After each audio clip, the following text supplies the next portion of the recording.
The cmRNAbone is really bringing really novel, innovative regenerative therapy solutions for specifically bone regeneration. It's really combining a lot of niche fields with respect to nanotechnology, 3D printing, cmRNA technology, and also calcium phosphates, and putting that all together to come up with a very custom, patient-specific scaffold for bone regeneration.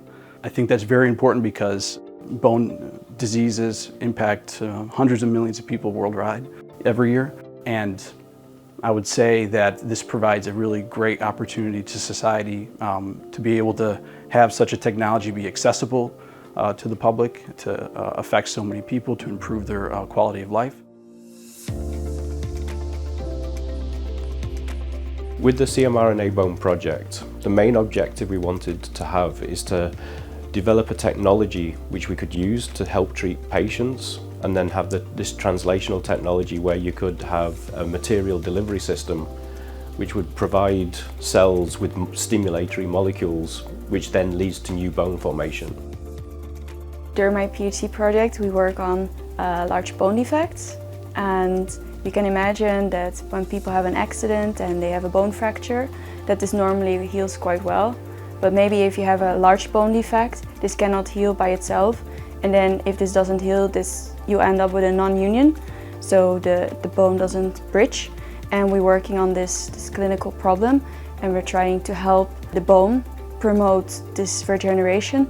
And we're doing this by making a composite of hyaluronic acid and calcium phosphate particles. And then we combine this with this chemically modified RNA from the cmRNAbone project. And then we hope that together this induces the bone regeneration and bridges the gap of the bone. And one of the key aspects which we were trying to think about when we were looking into this project is how can you make that clinically translatable? You need to come up with a system which could actually be used in a hospital, in a patient, and maybe sounds a little boring, but can be financially viable. And so while we're trying to be scientifically accurate, we also need to think about the real world and how healthcare systems work, patients and hospitals. How do you deliver these therapies? How do you make the cells work? How do you make the cells behave in a way you want them to behave? You need the material science aspects, so you need to have a delivery carrier system, a gel which potentially could be 3D printed. How do you develop those 3D printing technologies? We also had a partner which was developing a new 3D printer, and that 3D printer was designed purely with clinical translation in mind. The cmRNAbone 3D bioprinter, it was developed by our consortium partners Idonial in Asturias in Spain. They developed them there, and then they were shipped to Switzerland, to Davos.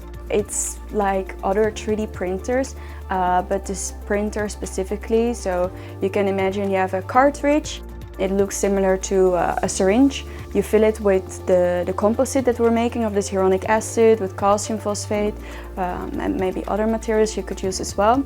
And then it has a plunger at the top, and with a sort of screw that goes down, it presses on it, and then you can attach at the bottom of the syringe different needle sizes. And then while this is being pressed down, the material is being extruded, and while it's extruded, the platform underneath is moving in a specific path that we defined before, and that's how it creates then a specific structure that we would like to print. And then of course the printer also has a light source, so we can then cure this structure so that you can also pick it up and put it in water or cell culture medium, and it stays stable. Of course, we are talking about future. We are not talking about immediate results of the program. The program is a discovery program, and therefore is based upon developing novel technologies that may be developed into a treatment for patients. But in the long-term scenario, I think what is particularly exciting from a therapeutic point of view is that based on what we see, these hydrogels essentially, because the material produced from cmRNAbone is not hard, it's a gel-like, but it's biologically functional. So it carries within itself the right stimuli to instruct the cells of the body to actually make vessels, bone and nerves in a coordinated way, and therefore it can be very applicable because it can be shaped in any shape you want, and so it can be used to make bone in a traumatic injury. But if you have a degenerative disease where you're not actually missing a piece of bone, but the bone itself, like an osteoporosis, has less density, you can definitely imagine that this gel, like a putty, can be put inside of the thin bones and then provide the stimuli for regenerating more bone mass. I think it's very important to see this consortium as the first one to demonstrate really the potential of this technology beyond vaccination.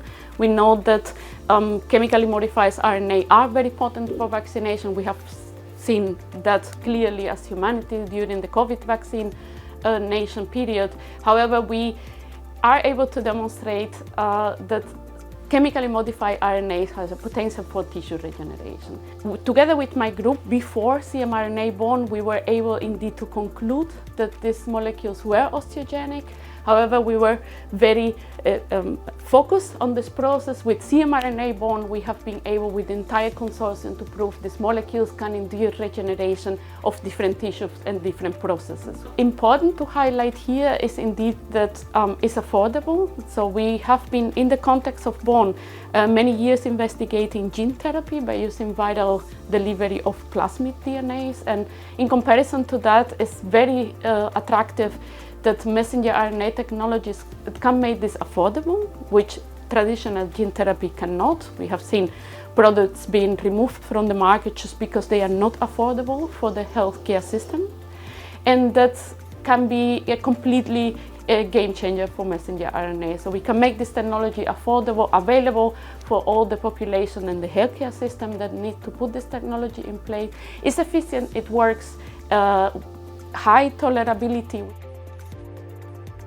So as a conception, what we're beginning to realize is we're providing data to the scientific field, which really does show a very small initial dose can have a long-term sustained effect. And then from just a general project perspective, it's often overlooked that bone is the second most transplanted biological material after blood and bone marrow.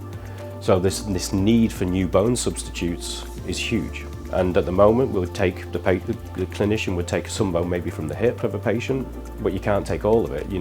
It's limited. And as patients get older and more active, it's not unusual. You see 70-year-old skiers, mountain bikers. This need for bone is only going to increase. And the nice thing about the whole concept, which we developed in the project, is it doesn't need anything from the patient. The gel, the material, the coding sequence, the molecules is all, we can make it in the labs. And then we can hopefully produce new bone for patients, for any patient. So I think without a doubt we are seeing here a technology that came to stay.